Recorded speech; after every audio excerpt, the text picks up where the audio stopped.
ایک انتہائی بہادر جاسوس کی حیرت انگیز داستان۔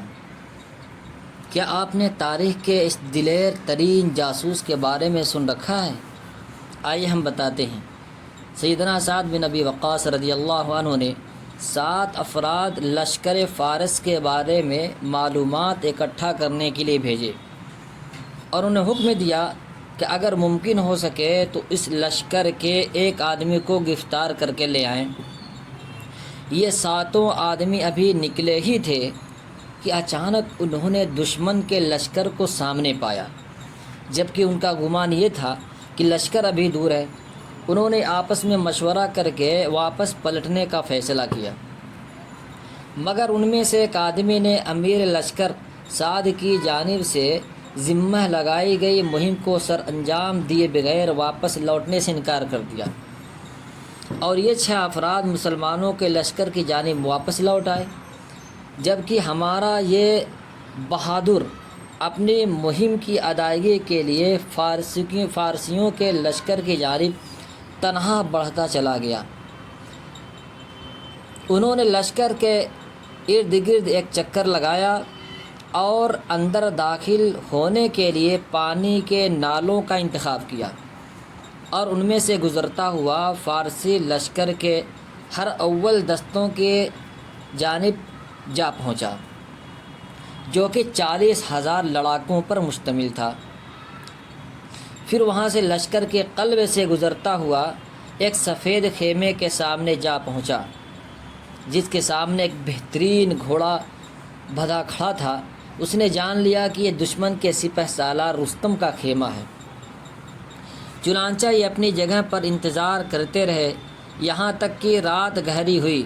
رات کا کافی حصہ چھا جانے پر یہ خیمے کی جانب گئے اور تلوار کے ذریعے خیمے کی رسیوں کو کاٹ ڈالا، جس کی وجہ سے خیمہ رستم اور خیمے میں موجود افراد پر گر پڑا۔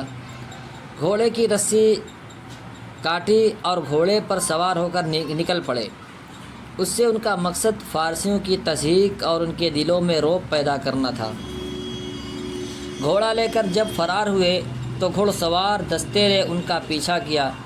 جب یہ دستہ قریب آتا تو یہ گھوڑے کو ایڑ لگا دیتے، اور جب دور ہو جاتا تو اپنی رفتار کم کر لیتے تاکہ وہ ان کے ساتھ آ ملیں، کیونکہ وہ چاہتے تھے کہ ان میں سے ایک کو دھوکے سے بھیج کر یعنی پکڑ کر سعد رضی اللہ عنہ کے پاس ان کے حکم کے مطابق لے جائیں۔ چنانچہ 3 سواروں کے علاوہ کوئی بھی ان کا پیچھا نہ کر سکا۔ انہوں نے ان میں سے 2 کو قتل کیا اور تیسرے کو گرفتار کر لیا۔ یہ سب کچھ تنہا انجام دیا۔ قیدی کو پکڑا، نیزہ اس کی پیٹھ کے ساتھ لگایا اور اسے اپنے آگے ہانکتے ہوئے مسلمانوں کے لشکر میں جا پہنچے اور سعد بن ابی وقاص رضی اللہ عنہ کی خدمت میں پیش کیا۔ فارسی کہنے لگا، مجھے جان کی امان دو، میں تم سے سچ بولوں گا۔ سعد رضی اللہ عنہ کہنے لگے، تجھے امان دی جاتی ہے اور ہم وعدے کی پاسداری کرنے والی قوم ہیں، لیکن شرط یہ ہے کہ ہمارے ساتھ جھوٹ مت بولنا۔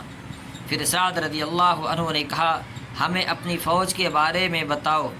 فارسی انتہائی دہشتناک اور ہذیان کی کیفیت میں کہنے لگا، اپنے لشکر کے بارے میں بتانے سے قبل میں تمہیں تمہارے آدمی کے بارے میں بتلاتا ہوں۔ کہنے لگا، یہ آدمی ہم نے اس جیسا شخص آج تک نہیں دیکھا۔ میں ہوش سنبھالتے ہی جنگوں میں پلا بڑا ہوں۔ اس آدمی نے 2 فوجی چھاونیوں کو عبور کیا جنہیں بڑی فوج بھی عبور نہیں کر سکتی تھی۔ پھر سالار لشکر کا خیمہ کاٹا، اس کا گھوڑا بھگا کر لے اڑا۔ گھڑ سوار دستے نے اس کا پیچھا کیا، جن میں سے محض 3 ہی اس کی گرد کو پا سکے۔ ان میں سے ایک مارا گیا جسے ہم 1000 کے برابر سمجھتے تھے، پھر دوسرا مارا گیا جو ہمارے نزدیک 1000 افراد کے برابر تھا، اور دونوں میرے چچا کے بیٹے تھے۔ میں نے ان کا پیچھا جاری رکھا اور ان دونوں مقتولین کے انتقام کی آگ سے میرا سینہ دہک رہا تھا۔ میرے علم میں فارس کا کوئی ایسا شخص نہیں جو قوت میں میرا مقابلہ کر سکے، اور جب میں اس سے ٹکرایا تو موت کو اپنے سر پر منڈلاتے پایا، چنانچہ میں نے امان طلب کر کے قیدی بننا قبول کر لیا۔ اگر تمہارے پاس اس جیسے اور افراد ہیں تو تمہیں کوئی ہزیمت سے دوچار نہیں کر سکتا۔ پھر اس فارسی نے اسلام قبول کر لیا۔ دوستوں، کیا آپ جانتے ہیں کہ عظیم بہادر کون تھے جنہوں نے لشکر فارس کو دہشت زدہ کیا، ان کے سالار کو رسوا کیا اور ان کی صفوں میں نقب لگا کر واپس آ گئے؟ یہ طلحہ بن خویلد الاسدی رضی اللہ عنہ تھے۔